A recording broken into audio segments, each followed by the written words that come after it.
All right, these are the answers to our test review. The first part here wants us to find the exact value of these measures. So for the first one, 3 pi over 4. If we know that pi over 4 is 45 degrees, we can go 3 of those, which would put us right there. Or we can do 180 divided by 4 is 45. 45 times 3 would be 135. And so then we can do it that way too. Whichever way we do it, we get this right here. So this is our reference angle, 45, 1 square root of 2. We're in this negative x direction, so that would be a negative. That'll be a positive. Cosine is adjacent over hypotenuse, so negative 1 over square root of 2. That's our value. Negative 210 degrees goes in this direction, 210, so right there. And so that's 180 and another 30, so 30 degrees would be our reference angle there. And opposite that is 1, hypotenuse is 2, this is square root of 3. We went in the negative x, positive y, so that's all set. Secant is the reciprocal of cosine, so instead of adjacent over hypotenuse, we're going to have hypotenuse over adjacent. Hypotenuse over adjacent is 2 over negative square root of 3. And then 10 pi over 3, if I do pi 180 divided by 3, that's 60. 60 times 10 is 600. So we're going to go 360, another 180, and then another 60. So 360, 240 would be right there with a 60-degree reference angle. All right? So that means this is square root of 3, this is 1, and this is 2. This will be a negative, and this will be a negative. So tangent is opposite over adjacent, negative square root of 3 over negative 1. So if we start like that, we can make that just square root of 3 at the end. Okay. Cotangent negative pi over 4. So the negative means we go down. Pi over 4 is 45 degrees. So this is 1 square root of 2, and this is in the negative y direction, so that'll be a negative. Right? Cotangent is adjacent over opposite, so 1 over negative 1 gives us negative 1 for that. Pi over 6, that's 180 divided by 6, that's 30 degrees. Okay. So 1, 2, square root of 3, sine is opposite over hypotenuse, so 1/2. 240 degrees is 180 plus 60 more. So this is a 60. Got square root of 3, 1, 2. This is negative, this is negative. Right? Cosecant is the reciprocal of sine. So instead of opposite over hypotenuse, this is hypotenuse over opposite. Hypotenuse over opposite, 2 over negative square root of 3. All right, tangent of pi, if we go to pi, we're right there. Right? That's the point negative 1, 0. That's cosine, sine. And tangent is sine over cosine. So sine over cosine, 0 over negative 1 gives us 0. And then secant, 3 pi over 2. So 3 pi over 2 is right there. That's the point 0, negative 1, cosine, sine. Secant is the reciprocal of cosine.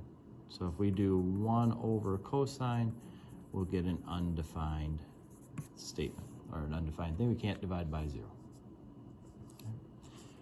All right, down here, we're supposed to find these 3 trig values for this function here. We need to do a little Pythagorean theorem first. So 7 squared, 49, plus x squared equals this squared, which would be 83.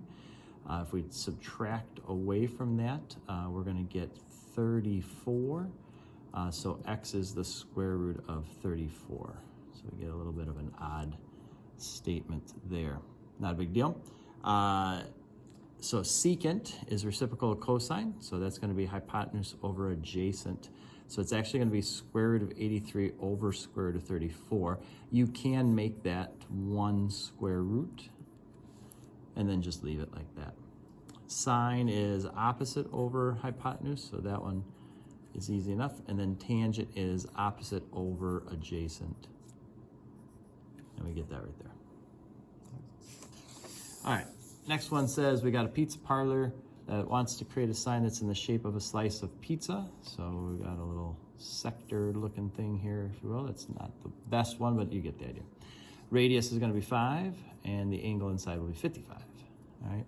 What's the area and the perimeter of the sign? So we'll start with area. Area of the whole circle, if we did everything, would be pi times radius squared. So pi times 5 squared. That would give us everything, the full area, if you will.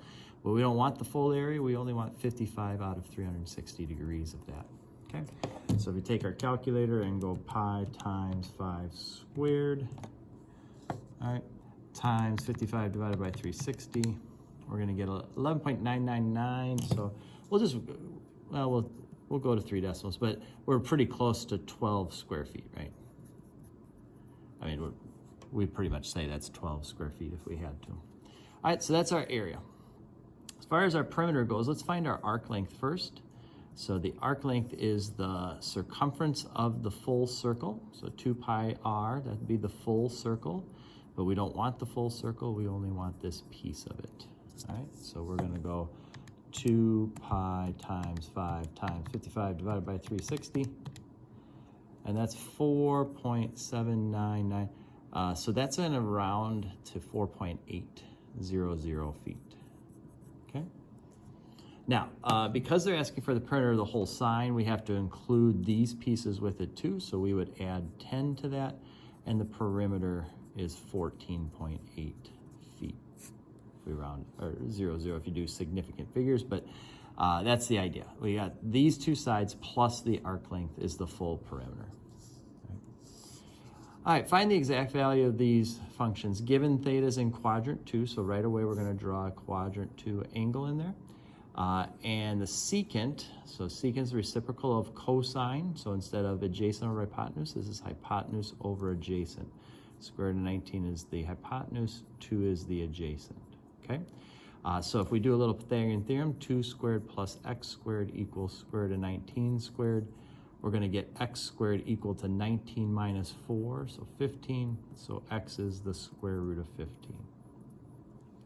Can we find the tangent of theta? Tangent would be opposite over adjacent, so that would be a negative square root of 15 over 2. Number 6. Given that theta is in quadrant 3, so we're going to go to quadrant 3. All right, tangent's 11 over 3, so opposite over adjacent, 11 over 3. Both of those are negative.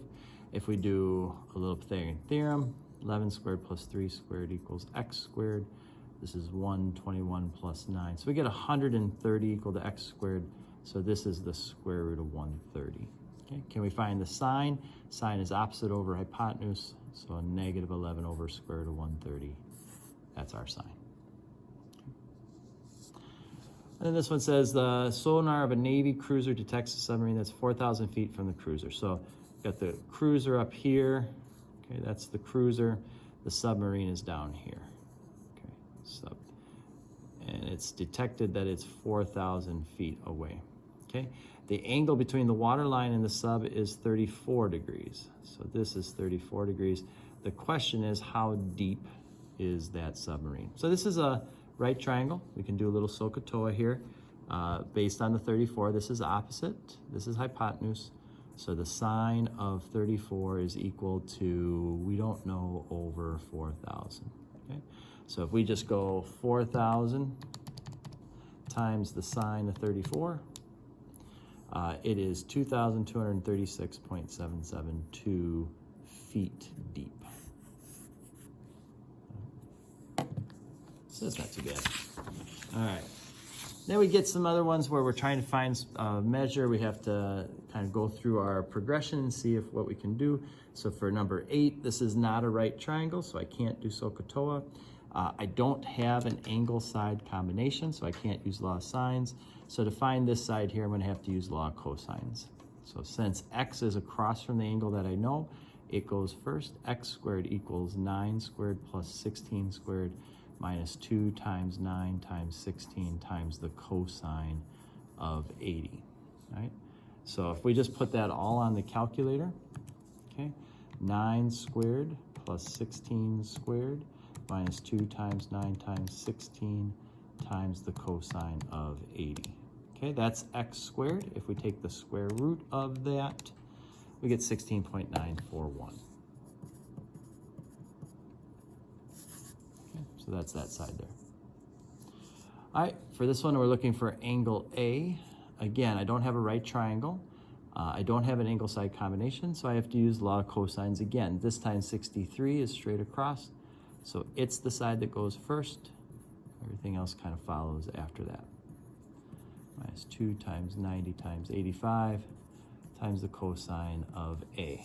All right, so now what we're going to do is we're going to take that 63 squared, we're going to subtract away 90 squared, and we're going to subtract away 85 squared. We're going to stop there, get that number, and we're going to divide that by this, negative 2 times 90 times 85, okay? We get this decimal. That decimal is cosine of A, so if we go second cosine of that answer, A is 42.08 degrees. All right, this one wants to find this length here, JM. We do have now an angle side combination, so we're going to do law of sines on this. Before we can do that though, we do not have directly angle A, but since we were given these two angles, what we can do is add them up. So 25 plus 45 is 73. And if we take that off of 180, we get 107. So that's this angle up here, okay?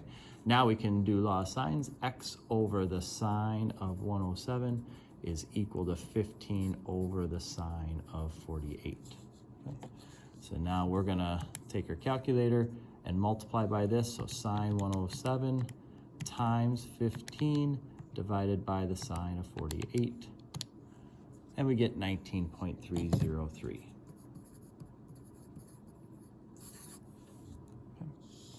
And then over here, we're looking for angle C. We do have an angle side combination, so we're gonna go ahead and use law of sines. The sine of C over 8 is equal to the sine of 47 over 13, okay? So for this one, we're gonna multiply by 8, so 8 times sine 47 divided by 13 gives us 0.45. That's the sine of C. So then we're gonna go second sine of answer, and we get 26.75 degrees. So that one did give you the option of using law of cosine, since you did have all three sides too, and maybe you find that easier. Should get something similar from that. All right, then we have just two more problems to work on. This one says a first baseman starts at F and he catches the ball here, and we're curious about how far he traveled. What is this distance? We know this is 90, we know this is 120. We know that angle is 10. So we don't have a right triangle. We don't have an angle side combination. So we have to use law of cosines. And X, the distance we're looking for, is across from the angle. So that's going to go by itself. The other two sides follow. All right. And then we've got our cosine of 10. Now all of that can just be thrown right into the calculator. So 90 squared plus 120 squared minus 2 times 90 times 120 times the cosine of 10 gives us that. That's x squared. So take the square root of that answer, and we get 35.045. So that's how far, feet. Not very far. That's how far you had to travel. Okay. And then this last one, we have two airplanes that leave Berlin, one going to London, one going to Paris. They tell you the distances that they travel and that the angle between them is 18 degrees. The question is, how far is London and Paris? Again, this is very similar to the one right above. We're going to use law of cosines. X squared equals 939 squared plus 882 squared minus 2 times 939 times 882 times the cosine of 18. Okay, so on your calculator, you're going 939 squared plus 882 squared minus 2 times 939 times 882 times the cosine of 18. Hit enter. That's x squared. Take the square root of your answer. And London and Paris are 290.377 kilometers away from each other.